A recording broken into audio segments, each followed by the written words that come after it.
તો આપણા સહયોગીઓ જોડાઈ ગયા છે મોર્નિંગ ટોપ સ્ટોક્સની વિગત સાથે અદિતિ યાજ્ઞિક અને યશ ભટ્ટ. ગુડ મોર્નિંગ આપ બંનેને. શરૂઆત અદિતિ આપનાથી. બિલકુલ, વેરી ગુડ મોર્નિંગ આપ બંનેને. પણ સૌથી પહેલી શરૂઆત કરીશું ભારતી એરટેલના કાઉન્ટર સાથે. રિઝલ્ટ્સની અંદર જે પ્રમાણે કંપનીએ નંબર્સ પોસ્ટિંગ કર્યા છે એમાં સૌથી પહેલી શરૂઆત કરવી જોઈએ ખાસ કરીને કંપનીએ જે પ્રાઇસ હાઇક્સ અનાઉન્સ કર્યા હતા ત્યાંથી. જે પ્રાઇસ હાઇક્સના લીધે આરપુસની અંદર ઇમ્પ્રુવમેન્ટ આવતા દેખાયો છે, એના લીધે ઓવરઓલ નંબર્સ લિફ્ટેડ બી છે.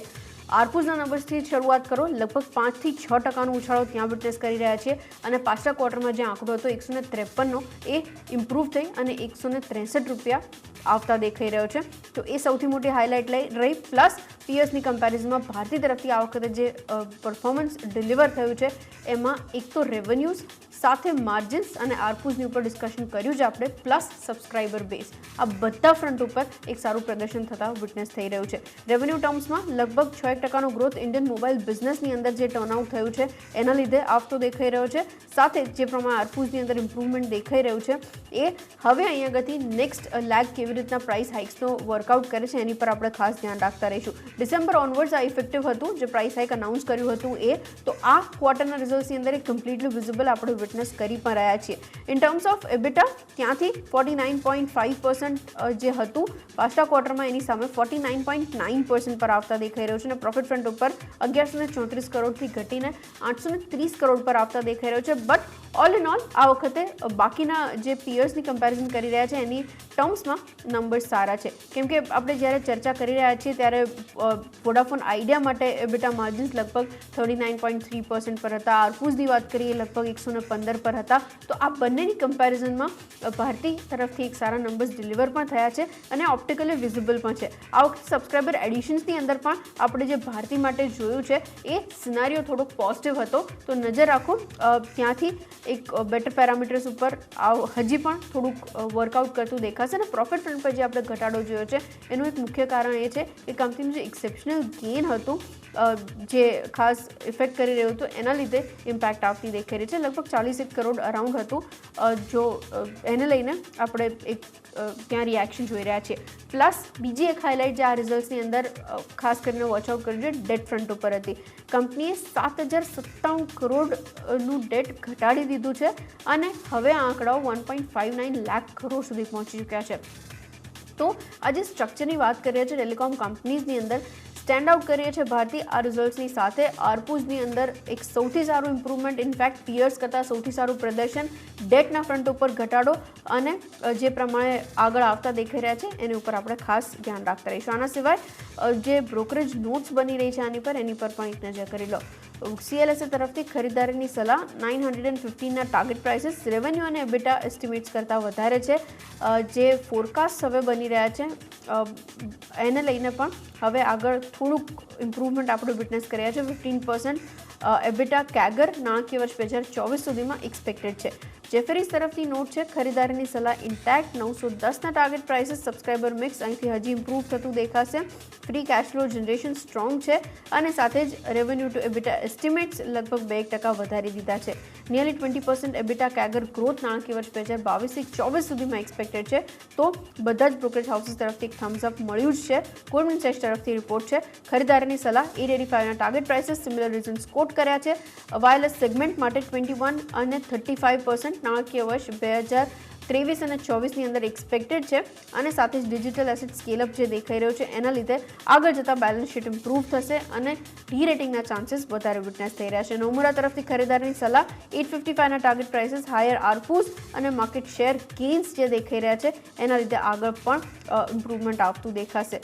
સબસ્ક્રિપ્શન જે સબસ્ક્રાઇબર બેઝ એડ ઓન થયું છે એના લીધે ઇન્ચઅપ થયું છે એને પોઝિટિવ ગણી રહ્યા છે અને મ્યુટેડ ક્વાર્ટર હોવા છતાં આ વખતે જે પ્રમાણેના નંબર્સ દેખાઈ રહ્યા છે એ જોતાં આગળ વિઝિબિલિટી વધારે બેટર દેખાઈ રહી છે. તો નજર રાખો ભારતી એરટેલ એક સારા નંબર્સ જેને લઈને સ્ટોક આજે રિએક્શન આપતું દેખાશે.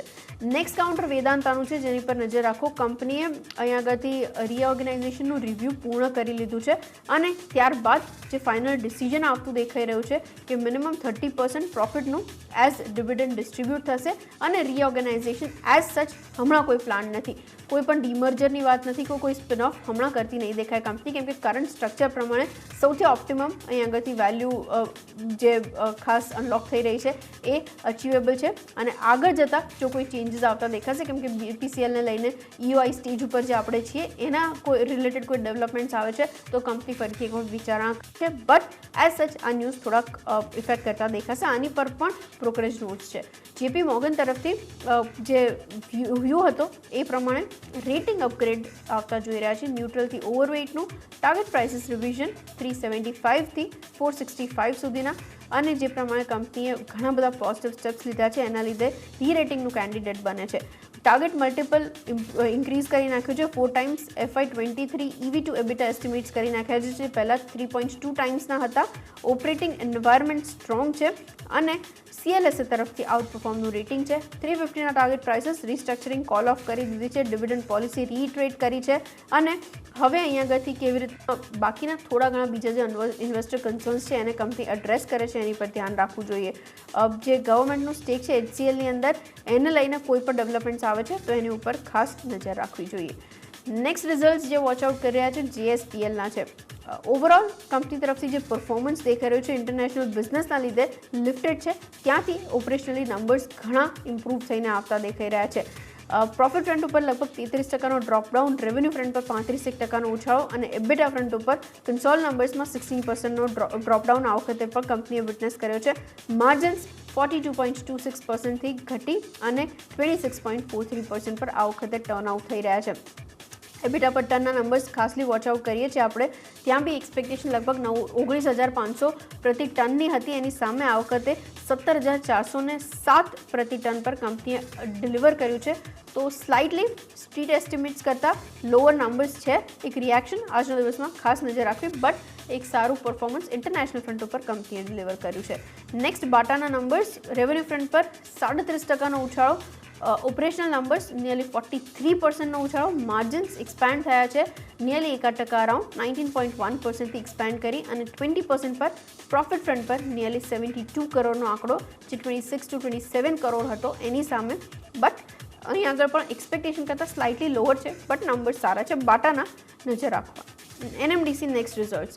પ્રોફિટ ફ્રન્ટ પર 5%નો ડ્રોપડાઉન, રેવન્યુ ફ્રન્ટ પર 35%નો ઉછાળો, ઓપરેશનલી 5.5%નો ડ્રોપડાઉન, માર્જિન્સ 63.5%થી ઘટી અને 44.4% પર આવતા દેખાઈ રહ્યા છે. અને આ રિઝલ્ટ્સની સાથે કંપનીએ સેકન્ડ ઇન્ટરિમ ડિવિડન્ડ પણ જાહેર કર્યું છે જે 5.73 પર શેરનું છે.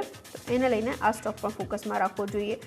નેક્સ્ટ બીજા બે કાઉન્ટર્સ ડિસ્કસ કરી રહ્યા છે. IGL અને ગુજરાત ગેસ નંબર્સ રિપોર્ટ કર્યા છે. રેવન્યુમાં 16%નો ઉછાળો, EBITDA લગભગ 11.5% ડ્રોપ કરી રહ્યું છે. પ્રોફિટ ફ્રન્ટ પર 23%નો ડ્રોપડાઉન અને માર્જિન્સ પણ એ જ ક્વોન્ટમમાં ઘટતા દેખાઈ રહ્યા છે. 28.9%થી ઘટી અને 17.9% ઉપર આવતા. આના ઉપર ઘણા બધા બ્રોકરેજ નોટ્સ છે. એક વખત ક્વિકલી રિએક્શન્સ નજર કરી લઈએ. ગોલ્ડમેન સેશ તરફથી સેલનું રેટિંગ ટાર્ગેટ પ્રાઇસીસ કટ કરી અને 380ના માર્જિન મિસ છે. ઇનપુટ કોસ્ટનું જે પ્રેશર છે હજી પણ ઇન્ટેક્ટ છે. FY23-24 માટે EBITDA એસ્ટિમેટ્સ લોઅર કરી નાખ્યા છે અને હવે અહીંયાથી EV પોલિસી કેવી રીતના આવે છે એની ઉપર વધારે વોચ આઉટ કરવું. CLSA તરફથી આઉટ પરફોર્મનું રેટિંગ ટાર્ગેટ પ્રાઇસીસ 540થી કટ ડાઉન કરી અને 450 કરી નાખ્યા છે. લોઅર ઓપેક્સ અને સાથે જ હાયર વોલ્યુમ્સ લગભગ 12% પ્રોફિટ ફ્રન્ટ ઉપર ઇમ્પેક્ટ કરી રહ્યા છે. બટ એ સિવાય 4% વોલ્યુમ બીટ જે રેકોર્ડ હાઈ CNG વોલ્યુમ્સ દેખાઈ રહ્યા છે એના લીધે મલ્ટિપલ્સની અંદર કટ કરી નાખ્યું છે. 24.2 ટાઈમ્સથી ઘટાડી અને 20 ટાઈમ્સ સુધી કરી નાખ્યું છે. સાથે જ જેફરીઝ તરફથી નોટ, ખરીદારીની સલાહ ઇન્ટેક્ટ છે. 620ના હાઈએસ્ટ ટાર્ગેટ્સ આજે જે આપણે ડિસ્કસ કરી રહ્યા છે. સોફ્ટ ક્વાર્ટર હતું તેમ છતાં એક્સપેક્ટેશન કરતાં સારા નંબર્સ છે. કરંટ વેલ્યુએશન્સ બેટર દેખાઈ રહ્યા છે. EBITDA માર્જિન કંપની મેન્ટેન રાખશે એવી શક્યતાઓ અહીંથી જોઈ રહ્યા છે. ગુજરાત ગેસ ત્યાંથી નંબર્સ જે રિપોર્ટ થઈ રહ્યા છે એમાં રેવન્યુ ફ્રન્ટ પર 41% ઉછાળો છે અને આંકડો પાછલા ક્વાર્ટર કરતાં ઘણો ઇમ્પ્રૂવ થઈને આવી રહ્યો છે 5,144 કરોડ પર. પ્રોફિટ ફ્રન્ટ પર નિયરલી 50%નો ડ્રોપડાઉન. એ સિવાય ઓપરેશનલી પણ આ નંબર્સ લગભગ 43% જેટલા આપણે ઘટતા વિટનેસ કર્યા છે અને માર્જિન્સ 11.5%થી ઘટી અને 4.6% પર આવતા દેખાઈ રહ્યા છે.